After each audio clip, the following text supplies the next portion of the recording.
But let's get into the meat of it a little, I think.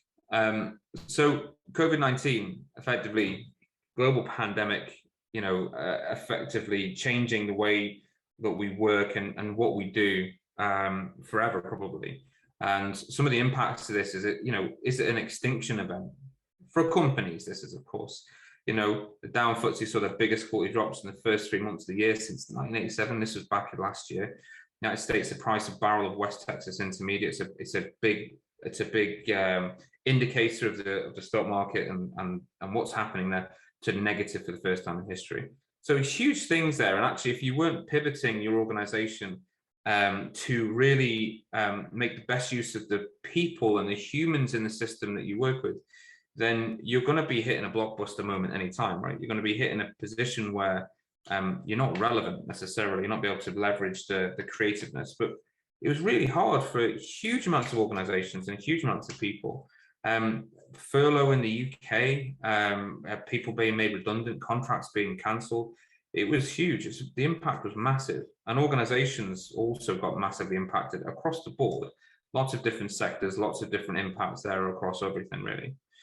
So when we're looking at sort of the kind of work that we do, I suppose in an agile world, when we're trying to look at agility and the different kind of changes, I sort of looked at some of the work that we did as agile coaches and agile trainers and say, well, actually, what kind of things changed? What pivots did we have to do? And I suppose from the classroom to Zoom was quite a difficult thing to do, really hard. Effectively, we had to translate our training into working in a different way. People learn in person differently to the way that they learn online. We had to allow for huge amounts of breaks, lots of breaks, because we're engaging our upper brain. People feel vulnerable on camera. They feel constantly in fight or flight. So they need more time to assimilate and to sort of process stuff. So we'd add in breaks every hour rather than every hour and a half, and we'd add in small breaks all the time, lots of coffee breaks, longer breaks. In fact, reducing the overall time of training per day and making them go across multiple days was helpful. Creating breakout rooms so smaller, more safe discussions could happen across the groups was a difficult thing to sort of learn, right? We also learned that we had to set up our spaces. Like, I have so many monitors and laptops and stream decks and everything. I've got a microphone on a big boom and multiple cameras in case of failures and big lighting rigs. I do feel like a YouTube blogger at times with all of this kind of gear that I've got set up all over the place. But it really helps to enhance what's happening for the delegates, for the students, for the coachees, the people I'm coaching, for the mentees, for the people I'm mentoring.